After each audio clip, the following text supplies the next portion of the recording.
안녕하십니까. 마음치유 행복도량 대구 구룡사주지 도일입니다. 지난 시간에 아나빠나사띠 숫다에 대해서 제가 말씀을 드렸습니다. 아나빠나사띠, 이것은 불교의 가장 기본적인, 명상의 가장 기본적으로 이렇게 해야 되는 그러한 방법이라고 제가 말씀을 드렸습니다. 자, 그러면 지난 시간에 제가 말씀드렸듯이 이제 명상을 어떻게 해야 되는지 그 방법에 대해서 이제 말씀을 드리고자 합니다. 명상이라고 하면 도대체 명상이란 뭔가? 제가 사전을 한번 찾아봤습니다. 사전을 찾아보니까 이렇게 되어 있더라고요.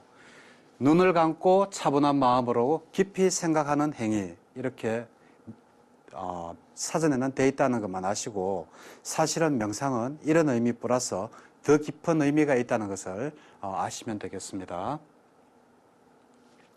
자, 그러면 명상을 하는데 가장 중요한 게 우리의 마음이잖아요. 우리의 마음. 이 마음을 우리가 이렇게 아까 번에도 마음을 들여다본다라고 했는데, 마음을 차분히 하는 게 명상이라고 그 사전에 나와 있는데, 자, 그러면 이 고대 이집트인들은 마음이 어디에 있다라고 생각을 했을까요? 고대 이집트인들은 우리의 마음이 심장에 있다라고 생각했습니다. 이 심장에 있다라고 생각을 해서 심장을 따로 이렇게 심장을 담는 그릇을 따로 마음을 담는 그릇이라고 해서 이렇게 따로 이렇게 미라를 만들면서 이렇게 만들어 두었습니다. 자, 고대인들은 우리의 마음이 그 심장에 있다라고 했고, 자, 그럼 요즘 현대인들은 우리의 마음이 어디에 있다라고 생각을 할까요? 우리의 현대인들은 마음이 바로 우리 뇌에 있다라고 생각합니다. 마음이. 그래서 이렇게 뭐 사진을 보시면 PPT를 보시면 이제 아시겠지만 우리의 이렇게 뇌가 이렇게 작용을 해서 우리의 마음 작용을 한다. 이렇게 뭐 지금 생각을 하고 있는데 이것도 사실상 맞는 말일 수도 있고 틀린 말일 수도 있고 nobody known입니다. 글자 그대로 아무도 알 수 없습니다. 우리의 마음이란 무엇인지. 그렇지만 불교의 근거를 하면 마음이 무엇인지 정확히 말씀해 드릴 수가 있습니다. 불교라는 것은 우리가 육건, 육경, 육식에서 육식에 탐이 붙는 상태가 마음이라는 것을 그렇게 이제 알 수가 있겠습니다. 자, 그러면 그렇게 탐이 붙는 그 자리가 뇌에 있는지 심장에 있는지 그거는 별로 중요하지가 않을 것 같습니다. 자, 그러면 현대인들이 우리가 지금 바라보고 뭘 하고 있는 게 바로 우리 뇌에 우리의 마음이 있다라고 했는데, 자, 그러면 뇌가 정말 우리가 마음이 거기에 있는 것일까 한번 알아보겠습니다.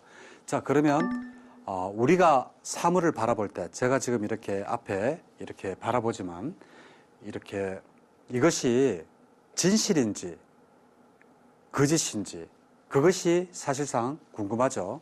자, 우리는 똑같은 물체를 하나를 이렇게 본다라고 하지만 똑같은 물체를 똑같이 우리가 볼 수는 없다는 게 바로 이 논리입니다. 한번 볼까요? 우리의 눈에 어떠한 사물이 부딪히면 여기에 어떠한 그림이 이렇게 그려지겠죠. 나무면 나무, 뭐 집이면 집 이렇게 거꾸로 맺히니까 상이 이렇게 해서 시신경을 이렇게 따라와서 우리 뇌에다가 전해줍니다. 그러면 우리 뇌는 이것을 다시 이러한 모양으로 합성을 시켜가지고 다시 네가 지금 보고 있는 게 이런 모양이야 라고 뇌가 우리한테 이렇게 인식을 시켜주는 겁니다. 자, 그러면 실제로 제가 이것을 보고 있지만, 이 펜을 보고 있지만 이것이 진짜 똑같은 이 모양일까요? 우리가 10명이 지금 시청자분들도 이 펜을 똑같이 보고 있겠지만 100분이 보면 100분이 다 조금씩은 틀린 모양일 겁니다. 왜냐하면 시신경이 전해주는 이 신호가 사람마다 똑같을 수가 없기 때문입니다. 그럼에도 불구하고 우리는 내가 보고 있는 것이 진실이다 라고 생각을 하죠. 그렇지만 이러한 것들을 다시 합성시켜주고 하는 이러한 역할을 하는 우리의 뇌는 자세히 한번 생각하면 해보세요. 우리의 뇌가 단 한 번도 세상 바깥으로 나와본 적이 없습니다. 그것도 가장 튼튼한 이 두개골이라는 뼈 안에 이렇게 우리가 속해져가 있죠. 그 뇌가 있습니다. 그래서 단 한 번도 세상을 본 게 없는 이 뇌가 어떠한 시신경을 통해서 들어오는 그러한 신경을 가지고 다시 합성을 시켜서 우리가 이걸 보는 게 진짜다 라고 하지만 이게 과연 실제일까라고는 생각도 한번 해봅니다. 그래서 이 펜을 보는 것도 100명이 보면 100명이 다 모양이 조금씩 다르다는 거 저는 믿고 있습니다. 자, 그리고 다시 우리 명상법으로 들어와서 그러면 우리 불교는 어떠한 명상법을 택하고 있는가? 명상이란 도대체 무엇인가?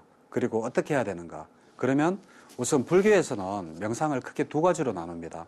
두 가지로 나누는데 뭔가 하면 사마타와 위파사나 두 가지로 나눕니다.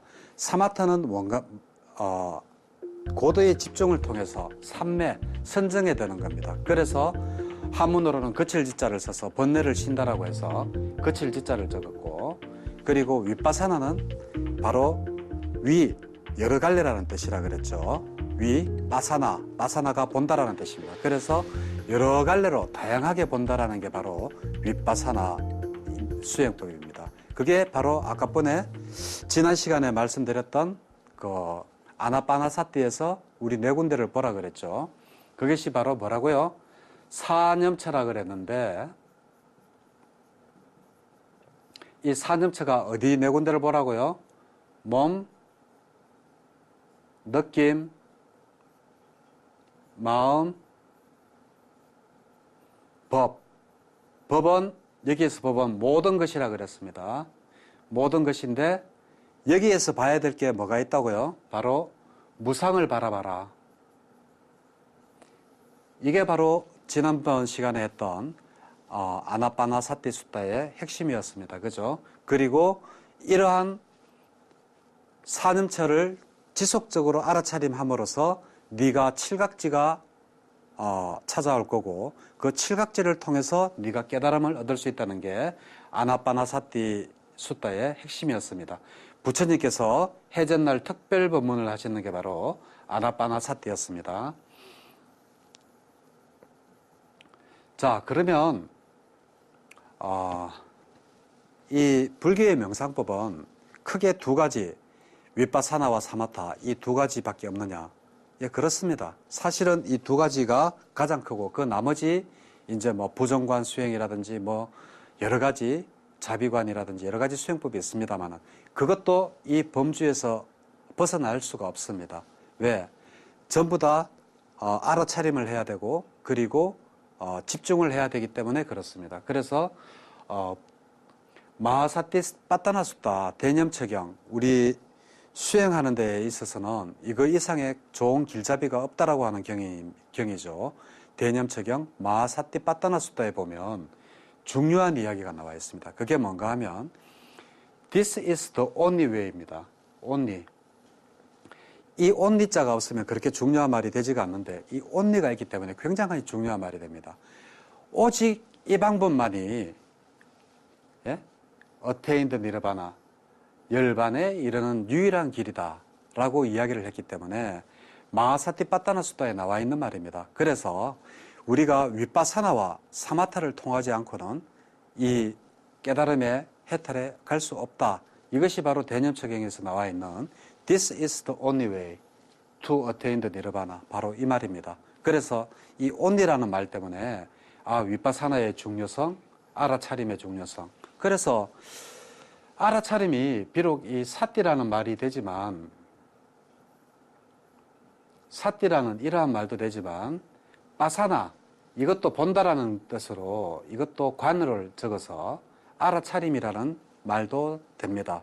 그래서 위파사나 수행과 사마타 수행 이것이 두 개가 우리 불교의 가장 기본적인 수행법이고 이 두 개를 빼고 나면 별반 다를 게 없다. 이제 이렇게 말씀을 드리겠습니다. 자, 그러면 우리가 명상을 하면 도대체 어떠한 이익점이 있는가? 어떠한 이익이 있길래 우리가 명상을 해야 되는가? 바로 거기에 대해서 적어 놓은 게 있습니다. 어디에? 바로 청정도론이라는 책입니다. 청정도론이 바로 비수디마가라는 책입니다. 비수디마가라는 책인데 이 청정도론에 보면 명상을 하면 어떠한 이익이 있는지 거기에 대해서 상세하게 나와 있습니다. 첫째, 마음의 청정을 얻을 수 있다. 마음이 굉장히 편안해지고 마음이 깨끗해진다. 번뇌가 제거되어진다. 이것이 바로 명상이 주는 첫 번째 이익입니다. 그리고 두 번째, 슬픔과 걱정 그리고 근심을 극복할 수 있다. 명상을 하면. 자, 우리 많은 사람들이 살아가면서 번뇌와 근심 걱정 없이 살아가기가 정말 힘듭니다. 특히 요즘 같은 세상에 얼마나 많이 힘듭니까? 뭐 장사가 되니 안 되니 뭐 어쩌니 하면서 정말 눈 뜨면 걱정으로 살아가는 분들이 너무나 많으실 겁니다. 우리 불자님들도 아마 많은 고통 속에서 살아갈 겁니다. 그래서 부처님께서 이 세상에 살아있는 모든 존재는 고통 속에서 산다라고 하셨던 삼법인 일체계고가 생각이 납니다. 그래서 이러한 근심과 슬픔, 걱정으로부터 벗어날 수 있는 방법이 바로 명상을 하면 네가 이러한 비록 깨닫지는 않았더라도 명상하는 그 순간만이라도 이러한 슬픔과 걱정, 근심에서 벗어날 수 있을 거다라는 게 바로 명상의 두 번째 이익입니다. 그리고 세 번째, 뭐 비탄의 극복, 비탄도 마찬가지죠. 슬픔이나 비탄이나 뭐 거의 유사합니다. 더 심하겠죠, 비탄이라고 하면. 그러면 이러한 것들을 극복할 수 있다. 그리고 네 번째, 육체적인 고통도 극복할 수 있다. 대부분 의아해야 할 겁니다. 명상을 하는데 육체적인 고통까지 이게 없어진단 말이가? 이러면서 이렇게 많이 이렇게 의아해 하실 수도 있습니다만은 경전에 보면 이러한 대목이 많이 나옵니다. 부처님께서 아난존자랑 이렇게 길을 가시다가 아나나 나의 옆구리가 너무나 아프구나.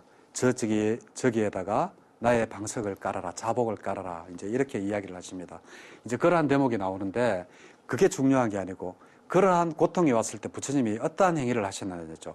자복을 깔고 나면 부처님께서 이 명상에 이렇게 드셔가지고 선정에 드십니다. 선정에 드셔가지고 그 아픔을 이렇게 전부 다 억누르고 다시 바깥으로 나오셔서 선정에서 나오셔서 다시 가시던 길을 가시는 이러한 대목이 경전에 나옵니다. 그래서 명상이 주는 이익 중에 하나가 우리가 육체적인 고통도 극복할 수 있다. 대부분 사람들은 명상하면 정신적으로나 뭐 어떻게 극복이 되고 뭐 슬픔하고 뭐 이런 거 번뇌가 제거되겠지라고 생각하겠지만 경전에 보면 틀림없이 부처님께서도 이렇게 육체적인 고통을 억누르고 그리고 나오셔서 다시 길을 가는 그러한 경전의 내용이 나온다는 것을 말씀드리고 그리고 육체적인 고통조차도 이렇게 이겨낼 수 있다. 이것이 바로 명상이 주는 이익이다. 그러면 명상을 하면 정신적인 고뇌 극복 이거는 당연한 거겠죠. 아니 육체도 극복하는데 뭐 정신이야 한 곳에 이렇게 집중해 가지고 있으면 깊은 선정에도 들고 그렇게 하는데 뭐 정신적인 게 되겠습니까? 이건 뭐 당연한 거고 그런 다음에 네 가지 도화가를 얻을 수 있다. 이게 뭔가 하면 아라한가 뭐 이런 겁니다. 그리고 나서 마지막으로 그 열반을 성취할 힘이 생기는 게 바로 명상의 힘이다. 그래서 열반, 깨달음으로 갈 수 있는 길이 있다. 이것이 바로 청정도론, 비수디막가에 나오는 바로 명상의 이익입니다. 자, 그러면 한 번 더 돌아볼까요? 우리 불교에는 명상을 크게 두 가지로 나눈다 그랬죠. 하나는 사마타, 집중 수련입니다. 한쪽에 정확하게 이렇게 마음을 딱 모아서 집중하는 겁니다. 그게 바로 사마타고 또 하나는 위파사나, 위파사나입니다. 위파사나.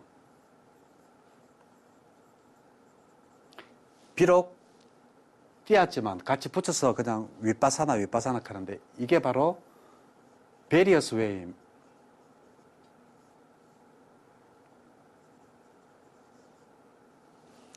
다양한 길이라는 뜻입니다. 다양한 길. 그래서 이 다양한 방법으로 파사나, 본다, 다양하게 바라보는 게 바로 위파사나다. 아까번에 그러니까 지난 시간에 말씀드렸던 거랑 또 일맥이 되죠. 부처님 말씀은 항상 다 이렇게 동일합니다. 아나빠나사티 숫다를 이 대념처경에다가 마차여도 마사티 빠따나 숫다랑 이렇게 비교를 해도 맞고 그리고 몸의 바른경, 와사티경 뭐 이런데 이렇게 대조를 해도 하나 어긋남이 없이 다 이렇게 다 맞아 들어가게 됩니다. 그래서 지난주에 말씀드렸던 아나빠나사티도 거기에 대한 그 사념처, 네 곳에 대해서 이러한 것을 얻을 수 있다. 그래서 명상이 주는 이익은 7가지 이렇게 청정도론에 정리가 되어 있다고 제가 말씀을 드립니다.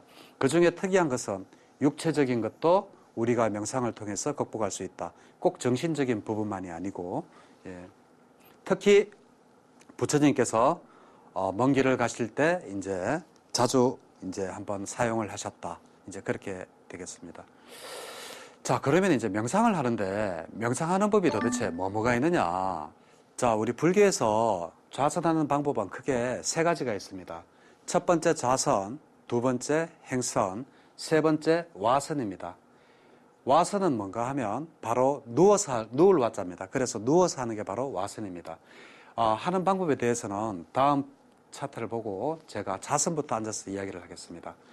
자, 우리 특히 이 대성불교에서는 앉지 않는 자세지만 굉장히 좋은 자세가 있어서 그 사진을 못 구해서 제가 직접 이렇게 사진을 찍었습니다. 앉아서 이렇게 모델은 별로 좋지 않지만 어떻게 이렇게 자세를 한번 만들어 봤습니다. 앉아서 하는 발 모양에는 세 가지 자세가 있습니다. 세 가지 자세가 있는데 첫째가 바로 결가부자입니다. 결가부자는 양 다리를 이렇게 서로 어긋나게 이렇게 꼬아서 있는 겁니다. 여기 보시면 결가부자 자세가 보이죠? 이것은 인도 사람들에게는 이 결가부자를 인도 분들은 굉장히 쉽게 합니다. 누구나가. 왜냐하면 다리가 굉장히 가늘면서 허벅지가 가늘면서 다리가 깁니다. 인도인들이. 그래서 이 결가부자를 쉽게 할 수 있는 자세지만 우리 한국 사람들은 허벅지가 굵고 다리가 짧습니다. 그래서 이 결가부자는 하기가 굉장히 사실상 힘든 자세죠. 그리고 많이 사용하는 자세가 이 반가부자 자세로 우리 선방이나 아니면 이 우리 보살님들이 수행하실 때 사용하는 반가부자 자세입니다. 근데 이 반가부자 자세는 한 가지 문제가 있습니다. 그 문제가 뭔가 하면 바로 한쪽 다리가 항상 이쪽에 한쪽 다리 위에 올라와 있기 때문에 골반이 틀어질 위험성이 굉장히 많습니다. 그래서 한쪽 자세로 한쪽 다리만 이렇게 계속 한쪽 방향으로 올려서 하면 골반이 틀림없이 틀어집니다. 그래서 이 반가부자 자세를 할 때에는 항상 오른다리 1시간, 왼다리 1시간 이렇게 서로 위로 교차를 하면서 해야 되는 그러한 번거로움이 있습니다. 그래서 이 결가부자는 우리 한국인이 하기가 어려운 자세이고, 그리고 이 반가부자는 어떠한 골반이 틀어진다든지 이러한 것 때문에 굉장히 좀 집중하기가 힘든 그러한 자세입니다. 그러면 우리나라에서 소개되지 않은 자세가 뭔가 하면 바로 이 평자입니다. 이 평자는 보시다시피 발 앞에 그냥 한 다리를 그냥 이렇게 쭉 하나를 더 내놓는 겁니다. 그러면 골반이 틀어질 위험성이 없이 이 결가부자와 하는 거와 같은 그러한 효과를 낼 수 있는 게 바로 평자입니다. 그래서 미얀마나 다른 어떤 명상센터에 가면 거의 다 한 90% 이상이 평자, 저 자세로 수행을 하고 있습니다. 자, 그리고 앉아서 하는 명상은, 자, 포즈는 우선 이렇게 합니다. 그런 다음에 손은 가볍게 엄지와 검지를 가볍게 이렇게 살짝 쥐고, 이렇게 살짝 진 엄지와 검지를 이렇게 무릎 위에다가 거꾸로 이렇게 얹습니다. 여기 손 보이시죠? 자, 여기 보면 엄지와 검지를 이렇게 쥐어넣는 상태에서 가볍게 무릎 위에 얹습니다. 이것을 하는 이유는 딱 한 가지입니다. 여기에 손을 이렇게 쥐고 얹는 게 뭐 특별한 이유가 있는 게 아니고, 우리가 명상을 하다 보면 고도의 집중을 하다 보면 내가 자고 있는지 정말 선정에 들어가 있는지 헷갈릴 때가 있습니다. 그때 뭐를 보느냐 하면 이 손을 보는 겁니다. 이 손이 이렇게 있다 붙어 있는 상태에서 이렇게 떨어져 가 있으면 내가 수행을 해서 선정에 들었는 것처럼 느껴지지만 자고 있는 겁니다. 그래서 이 손을 엄지와 검지를 살금 이렇게 쥐는 이유는 내가 잠을 잤는지 정말 수행을 제대로 하고 있는지를 알아보는 그러한 역할을 하기 위해서 엄지와 검지를 해서 이렇게 무릎 위에다가 살짝 이렇게 손을 얹어 놓는 겁니다. 부처님 수행법 윗바사나는 눈을 감고 합니다. 눈을 감은 상태에서 무엇을 바라보느냐? 전면을 바라보라 그랬습니다. 여기에서 전면이라고 하는 것은 경전에 보면 전면을 바라보라. 눈을 감은 상태에서 전면을 바라보라. 그것이 바로 뭔가 하면 바로 코라든지 두 눈썹 사이, 바로 이 미간을 눈을 감은 상태에서 쳐다보라는 겁니다. 바라보고, 아니면 인중까지도 괜찮습니다. 인중까지도 괜찮고, 그런 다음에 이 혀 모양이 중요합니다. 대부분 처음 하는 분들이 이 방법을 모르면 정말 춤 삼키느라고 바쁩니다. 춤 꼴깍꼴깍 삼켜야 됩니다. 근데 이제 자, 이게 우리 입안입니다. 입안이고 앞에 이빨이 이렇게 있고 윗니빨, 아랫니빨입니다.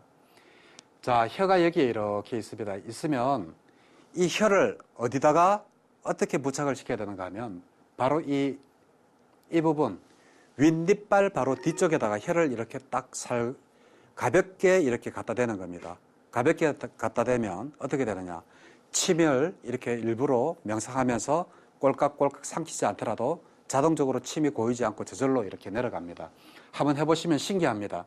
그래서 제가 지금 이렇게 눈을 감고 있는 이 상태가 바로 눈을 감고 코는 두 눈을 감은 상태에서 이 코를 바라보고 그리고 때때로는 이 미간 사이도 바라봐도 됩니다.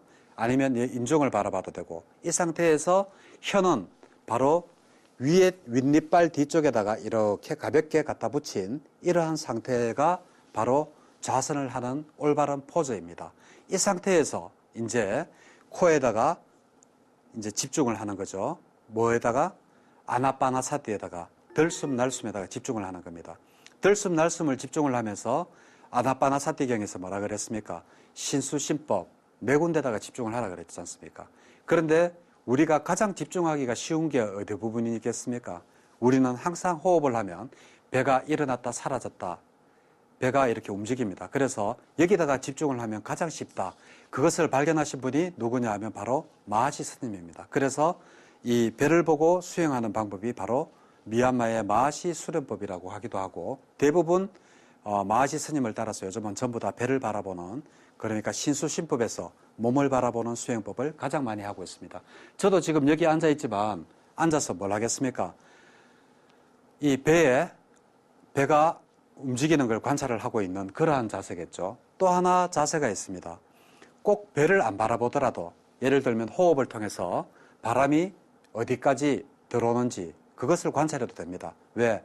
내 몸을 이용해서 관찰하는 게 바로 사념체지 않습니까? 그래서 내 몸을 이용해서 어떠한 방법을 사용하든 상관없이 이렇게 알아차림, 삿대가 중요한 거지 어떠한 부위를 보느냐가 중요한 게 아닙니다. 그래서 부처님이 말씀하셨던 사념체 중에 저 같은 경우에는 사념체 신수신법 중에서 몸을 바라보면서 그리고 이제 수행을 하는 이러한 게 되겠습니다. 자, 그러면 자선하는 법, 우선 앉아서 하는 방법, 천천히 걸으면서 하는 방법, 누워서 하는 방법 세 가지가 있다고 말씀드렸고 우선 앉아서 하는 방법에는 세 가지 다리 포즈가 있다고 그랬습니다.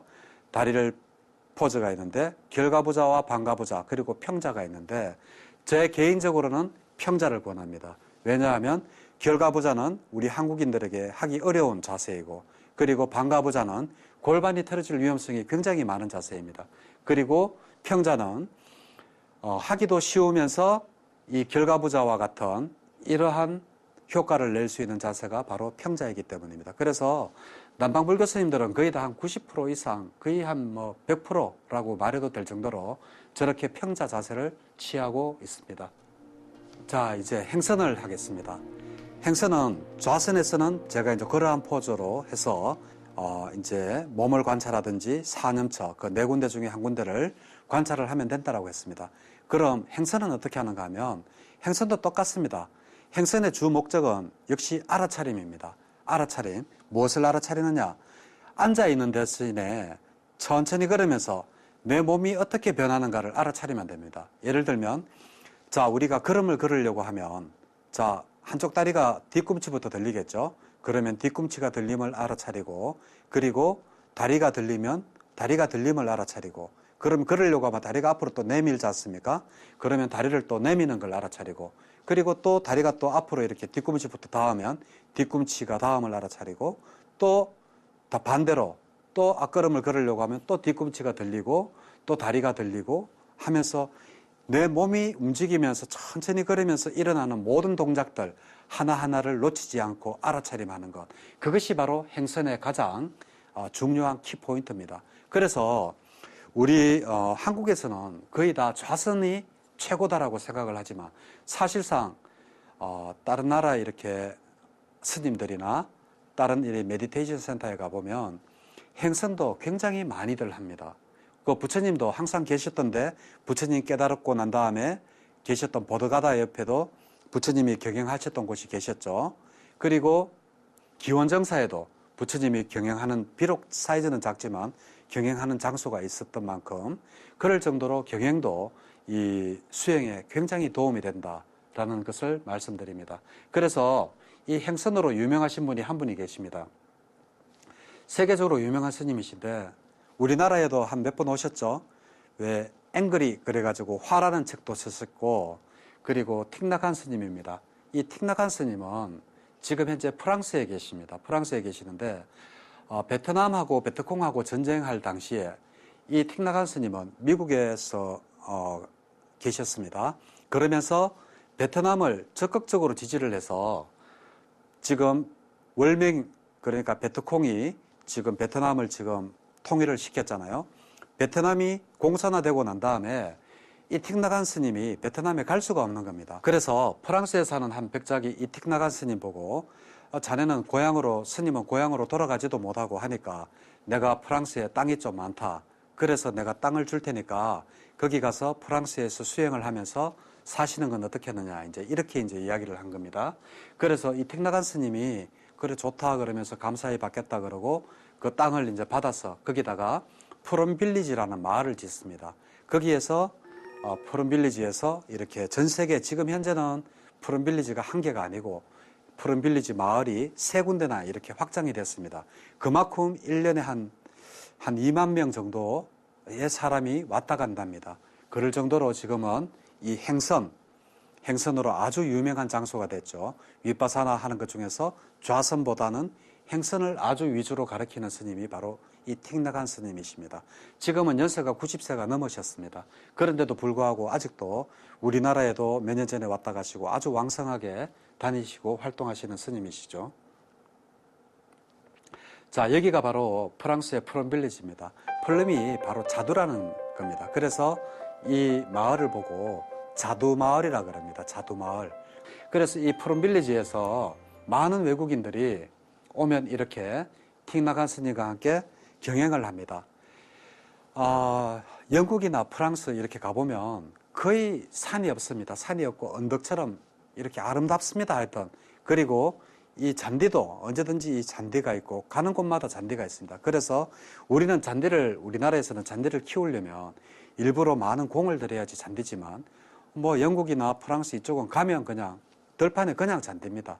그래서 그러한 잔디 위를 천천히 이렇게 걸으면서 천천히 이렇게 명상할 때는 항상 자기 집 앞에, 내 앞에 한 1.5m 앞에 시선을 두는 겁니다. 이렇게 천천히 이렇게 걸으면서 내 몸에서 일어나는 현상, 그리고 내 느낌에서 일어나는 지금 느낌, 그리고 내 마음에서 일어나는 마음들, 그러한 것들을 관찰하면서 이제 수행을 하는 법이 바로 행선입니다. 행선. 자, 그리고 마지막으로 와선입니다. 근데 이 와선은 부처님께서 아주 절개하셨던 주무실 때 항상 이 와선을 하셨습니다. 그래서 이 사진 있죠? 이게 바로 와선하시는 자세입니다. 와선은 두 다리를 이렇게 포갭니다. 포개고 오른쪽을 이렇게 머리를 고우시고 오른쪽으로 이렇게 눕습니다. 오른쪽 이 옆구리를 바닥에 대고 이렇게 누워서 하는 게 바로 와선의 올바른 부처님이 하셨던 자세고, 우리가 하는 와선 자세는 그냥 가장 편안하게 누워서 하는데 이걸 하게 되면 금방 몇 번 못 가서 그냥 뭐 알아차림을 하는 게 아니라 그냥 잠들기가 가장 좋은 자세이기도 하죠. 그래서 자, 제가 명상은 세 가지가 있다 그랬습니다. 명상하는 자세 세 가지. 첫 번째 좌선, 두 번째 행선, 세 번째 와선이라고 했습니다. 이 와선은 어지간한 상근기 아니고는 하면 안 되는 자세입니다. 그리고 좌선을 하는 데는 세 가지 포즈가 있는데 결가부자, 반가부자, 평자가 있고, 제 개인적으로는 평자가 가장 좋은 자세라고 생각한다고 했습니다. 가장 좋기는 결가부자가 좋은데 우리 한국인들이 허벅지가 굵고 다리가 짧기 때문에 우리한테는 맞지 않는 자세다. 인도인들은 아무나 보고 결가부자 시키도 그냥 바로 그 자리에서 합니다.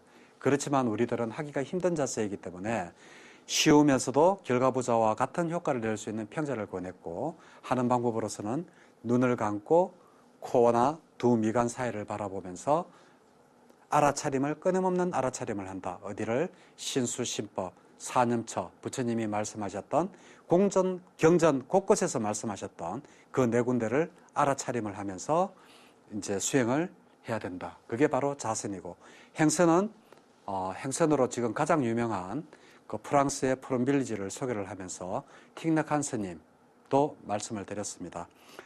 프롬빌리지는 가면 자선도 하지만 거의 행선을 많이 합니다. 그 프랑스 그 북동쪽의 그 아름다운 그 잔디밭, 그리고 그 나무숲을 천천히 이렇게 걸으면서, 자, 새들 소리가 들리는 것은 우리 신수신법에서 뭐에 속할까요? 자, 법에 속하죠. 그러한 법을 관찰하고, 그리고 내 몸이 움직이는 신을 관찰하고, 그리고 거기에서 오는 느낌, 수를 관찰하면서, 그래서 사념차 아닙니까? 그 네 개를 관찰을 하면서 천천히 걸으면서 이렇게 우리가 수행을 한다. 그리고 와서는 누워서 하는 거고, 와서는 상긍이가 아니면 정말 하면 안 되는 그러한 자세다. 왜냐하면 너무나 쉽게 잠이 들기 때문에 그렇습니다. 자, 우리가 수행을 할 때 마음에 나타나는 공통적인 7가지입니다. 근데 이게 이러한 마음에 공통된 7가지가 어디가 경전 어디에 나오는가 하면 논장에 나옵니다. 논장. 논장은 바로 아비담마입니다. 아비담마.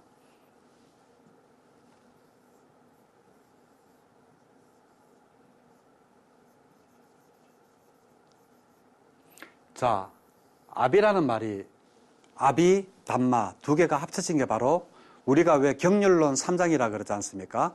경률론 3장 할 때 바로 이 논에 속하는 게 바로 아비담마 이겁니다. 아비담마가 바로 그 논에 속하죠. 경률론 할 때 바로 아비담마.